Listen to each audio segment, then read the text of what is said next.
میرے بھائیوں اور بہنوں، انہی لوگوں نے محب وطن اکبر بگٹی کو شہید کیا۔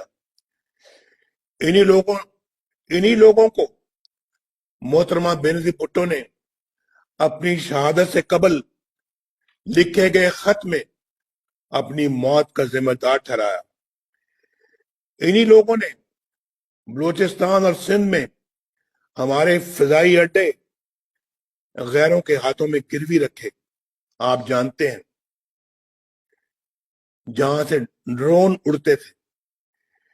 انہی لوگوں نے 12 مئی کراچی اور لال مسجد اسلام آباد جیسے قتل عام کروائے۔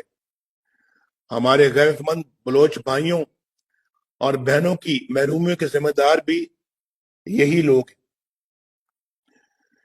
ان واقعات سے جہاں آپ نے دکھ اور پریشانیاں اٹھائیں، وہاں مٹھی بھر لوگوں نے بے شمار فائدے اٹھائے۔